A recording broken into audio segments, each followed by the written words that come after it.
घने और सुनसान जंगल के बीचों बीच एक छोटा सा बच्चा रहता था जिसका नाम था मोगली। वो इंसानों की बस्ती से बहुत दूर जानवरों और पेड़ों के बीच पला बढ़ा था। मोगली बहुत मासूम था, लेकिन आज कुछ अलग था।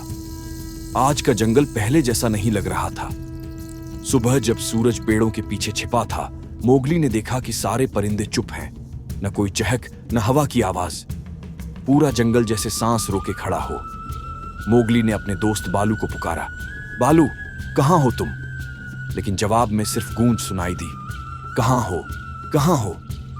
वो धीरे धीरे चलने लगा। पत्ते उसके पैरों के नीचे चरमरा रहे थे। पेड़ों की जड़ों के नीचे कुछ हिल रहा था। मोगली ने झांक कर देखा, पर वहां कुछ नहीं था। अचानक उसके पीछे से एक साया गुजरा। वो चौंक गया, पलट कर देखा, पर जंगल वैसा ही खामोश था। उसका दिल जोर जोर से धड़कने लगा। वो आगे बढ़ा तो उसे एक पुराना कुआं दिखा। उसने पहले कभी उसे नहीं देखा था।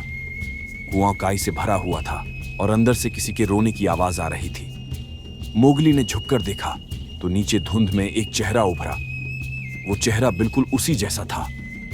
मोगली पीछे हट गया। ये कैसे हो सकता है? मैं तो यहां ऊपर हूं। वो चेहरा धीरे धीरे बोला, तुम अकेले नहीं हो मोगली, तुम कभी अकेले नहीं थे। मोगली डरकर भागने लगा। वो पेड़ों के बीच दौड़ रहा था, मगर हर रास्ता एक जैसा लग रहा था। जंगल जैसे बदल गया हो। उसे अपने दोस्त बघीरा की आवाज सुनाई दी, मोगली, इधर आओ। आवाज नरम थी पर कुछ अजीब। वो जैसे ही पास गया, बघीरा की आंखें लाल थीं, दांत लंबे हो चुके थे और वो मुस्कुरा रहा था। मोगली पीछे हटा, लेकिन उसके पीछे अब एक और साया खड़ा था। एक औरत जिसके बाल बहुत लंबे थे और चेहरा ढका हुआ था। वो धीरे धीरे मोगली के पास आई। मोगली कांपते हुए बोला, तुम कौन हो? वो बोली, मैं इस जंगल की रक्षक हूं, लेकिन तुमने इसे जगा दिया है। अब तुम यहां से नहीं जा सकते। मोगली रोने लगा, मैं बस अपने दोस्तों को ढूंढना चाहता हूं। औरत ने सिर झुकाकर कहा, तुम्हारे दोस्त अब इंसान नहीं रहे। अचानक जंगल में हंसी, रोने और फुसफुसाने की आवाजें आने लगीं। पेड़ों के पीछे साए चलने लगे।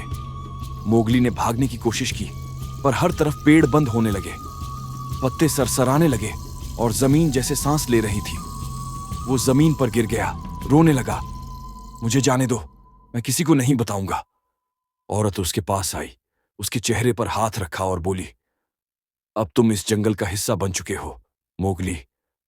मोगली ने आंखें बंद कर लीं।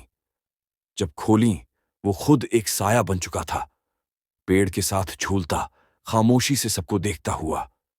और तब से जब भी कोई नया मुसाफिर उस जंगल में आता है, पेड़ों के बीच फुसफुसाहट सुनाई देती है। मोगली अब अकेला नहीं रहा।